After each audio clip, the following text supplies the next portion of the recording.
Hi everybody, my name is Ellen. Welcome to Royville Reads. Obviously I'm not Stefan. I'm giving him the week off because of a book that actually I read upon his recommendation. He found it at the comic book shop that we go to. It's called Killer Influences. It's by Joey Esposito, Valeria Burzo, Iñaki Azpiazu. That last one I'm sure is a mispronunciation. He recommended this book to me because the main character is a murder podcaster. And I listen to a lot of crime podcasts. Anyway, this story takes place in Eden County, and the main character's name is Kylie Hart. She has a crime podcast that she calls herself the Backwoods Detective. In Eden County, there is a number of industrial areas. It's run down. Reminds me a little bit of Flint, Michigan in the way that they're depicting it. Lots of cancer rates, lots of depression, lots of homelessness. In fact, Kylie Hart's brother Evan is a homeless, drug addicted man. And they stay with their grandmother who has kicked Evan out.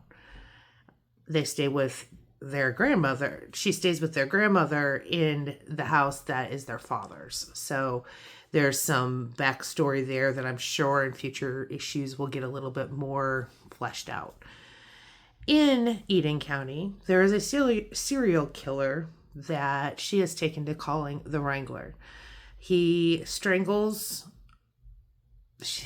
men, mostly macho men. It turns out through the course of the story, we find out that his name is Melvin Duffy, a young man who's taking care of his extremely outspoken father. Kylie lures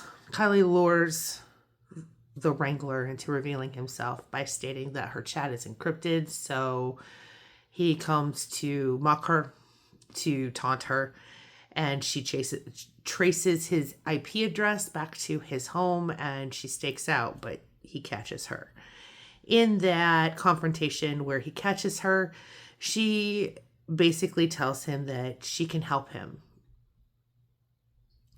She needs to be allowed to write his lore, his background, and she has 3 stipulations. She doesn't want to know what he does.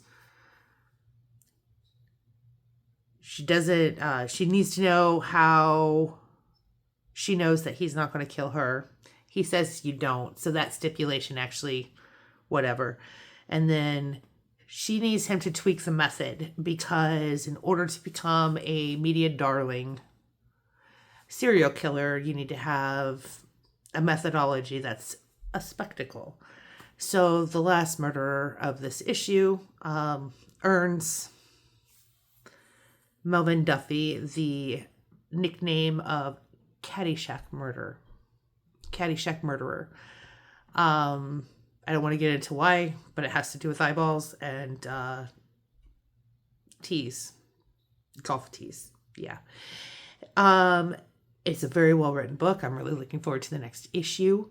If you do like true crime podcasts, this is actually a really interesting take of it. And the artwork is fantastic. The story is very well written. It makes me want more. So that's pretty much it for this week.